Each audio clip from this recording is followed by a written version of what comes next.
Good morning, everyone. So it is a cold January morning here in Indiana, and a lot of us, if you're like me, are already starting to think about our gardens for next year. Sometimes while planting your garden, you find out you need a little bit more space.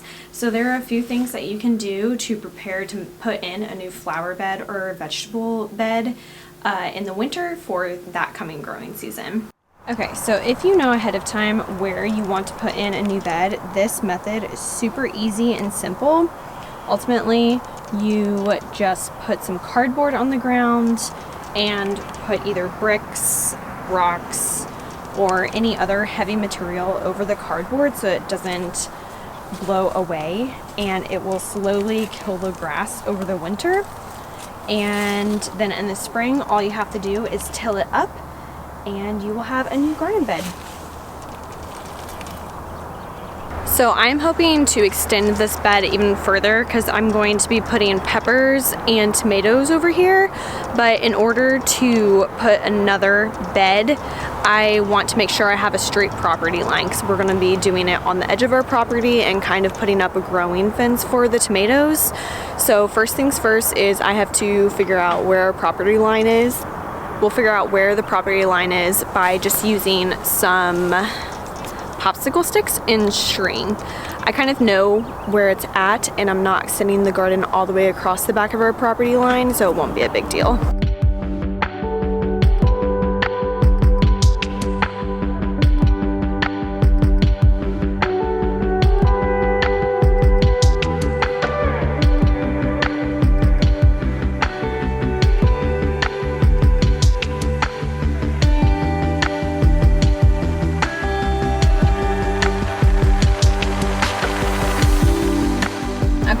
So this gives us a rough estimate of where our property line is.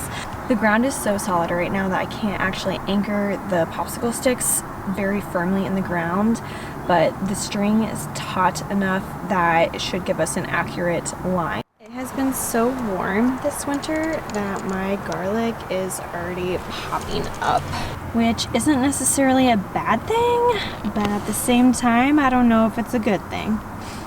Okay, so next step is getting cardboard and bricks.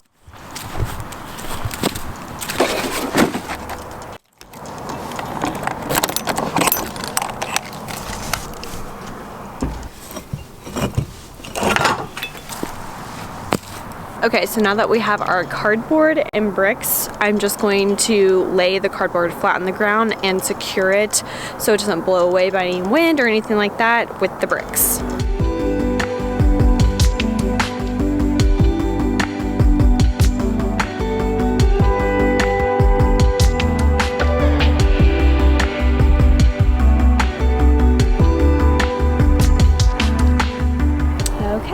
And just like that, we are done. I think this will give me plenty of space to do a few tomato plants and peppers all along this row. I am going to pick up my popsicle stick and string and go back inside and explain why you might want to prepare your garden like this. What are some advantages? Let's go inside to do that because it is really cold out here. So a few reasons why you might want to use the cardboard method and kill off the grass for spring is first, it is way less work. So with the cardboard, the grass will be dead by the time that it gets warm enough to till the ground. So all I'll have to do is remove the cardboard and hopefully just till the dead spots, essentially. Another reason why you would want to kill off the grass and use the cardboard method for spring is grass has a lot of essential nutrients that vegetables need. So that's why people will sometimes put like grass clippings in their vegetable garden, or will flip over the sod, and I've done that before. So flipping over the sod, essentially I did it in about a month, where I just dug the sod up and then turned it upside down, and within a month the sod was dead, and I was just able to till up that area where the dead sod was to put a new flower bed in. So the grass is has a lot of nutrients that vegetable gardens might need. So by killing off that grass, it keeps the nutrients in the soil that otherwise might be taken out if you just remove the sod and toss it or move it elsewhere.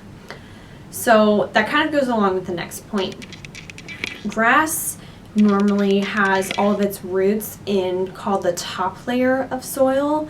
So this top layer of soil is the most nutrient rich soil. And then below the topsoil is subsoil, and this subsoil doesn't have as much nutrients, might have more clay components to it, or things that your vegetables might struggle to live in. Normally when you just dig up sod and remove it, you take a lot of that topsoil with the sod. Whether you like it or not, it happens. So that is nutrients that your vegetable garden or flower garden is losing by just completely removing the sod. But if you kill the grass, either flipping it upside down or just putting cardboard on top during the winter, that keeps that subsoil or that topsoil there as well. So you won't have to worry about putting new soil in. That was a mistake I made when I first put in my vegetable garden, was I just dug out a big rectangular area for my vegetable garden and removed the sod and just moved it elsewhere. So it benefited our lawn in some spots, but a lot of it I just put underneath these trees and stuff. I didn't really have a good spot for it. And because of that, my vegetables suffered last year during the first year that I had that garden, because it was only a little bit of topsoil and a ton of subsoil. So my vegetables just didn't do well. There were some that did well, but a lot of them really struggled.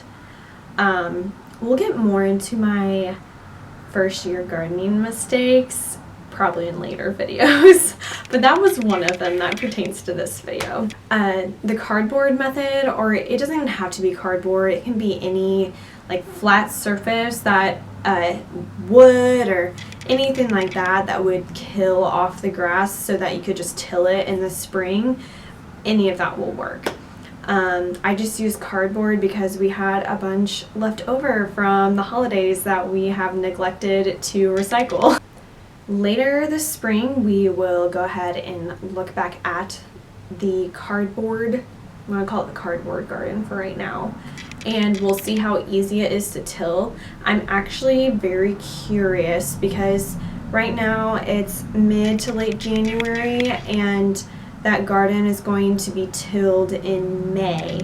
So it has a few months for the grass to die off. I am just guessing, to be completely honest, that it'll probably take about 3 months for the grass to just completely die off, so and work its way back into the soil so that I can till it easy. If you live in warmer climates, I don't know if you'll want to wait that long to till that area, but if you don't want to wait that long, I will say it is work. It's more work, but it works just the same.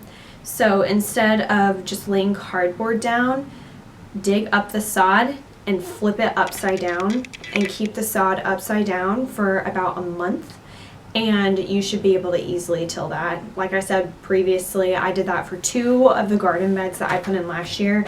In the late summer, I just went out and flipped the sod in the areas that I wanted a new garden bed, and I put my fall bulbs in there. I think I flipped the soil in September and I planted my bulbs in October, so it might have not even been a month that the sod was flipped upside down, and it tilled so easily. If you're wanting to get a garden bed faster, I would recommend that technique, but obviously right now the ground in Indiana is frozen solid, so that won't work for us here. It might work in southern climates though. Come springtime and come May, I'll go ahead and do a follow-up video of how well this method worked.